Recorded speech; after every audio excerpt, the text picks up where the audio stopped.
Hello everyone, welcome back to my mini blog. দেখতে পাচ্ছ দিনটা ছিল 13ই ফেব্রুয়ারি, আর সেই দিন ছিল কিন্তু আমার দিদির একমাত্র মেয়ের জন্মদিন। আর সেই দিন আমরা ওখানেই হাজির হয়ে গেছিলাম, যেহেতু আমাদের সবার ইনভাইট ছিল ওখানে, তাই আমরা কিন্তু ছোট্ট করেই ঘরে আয়োজন করেছিল। আর মেনুতে কিন্তু অনেক কিছু ছিল। আমরা যেতে লেট করেছি বলে সেই জন্য ওর খাওয়াটাও কিন্তু অনেকটাই লেট হয়ে গেছে।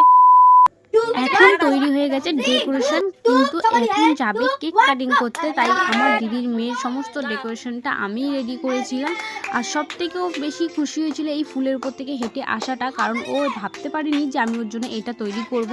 এটা খুবই সুন্দর হয়েছিল। ও ফার্স্ট টাইম এগুলো করলো, ফিল করলো, এই জন্য ও খুবই খুশি হয়েছিল। তো যাই হোক, ওর বার্থডেটা কিন্তু খুব আনন্দ করে আমরা কাটিয়েছি, খুব মজা করেছি। আর এই ভিডিওটার মধ্যে পুরোটাই আছে, তোমরা অবশ্যই পুরো ভিডিওটা দেখলে তোমরা জানতে পারবে। আর পুরো ভিডিওটা অবশ্যই দেখো, কেউ স্কিপ করো না। আর ভিডিওটা কিন্তু ছোটোর উপরেই কিন্তু খুবই মজা হয়েছে, খুব ভালো হয়েছে। বাড়ির মধ্যেই সমস্তটা আয়োজন করা হয়েছিল, বেশি বড় করে করা হয়নি। তোমরা পুরো ভিডিওটা দেখলে বুঝতে পারবে। আর হ্যাঁ, ভিডিওটা কিন্তু ভালো লাগলে অবশ্যই একটা লাইক, কমেন্ট, শেয়ার করতে ভুলো না। ফেসবুক থেকে দেখে থাকলে অবশ্যই একটা ফলো করে দিও, ইউটিউব থেকে দেখে থাকলে একটা সাবস্ক্রাইব করো।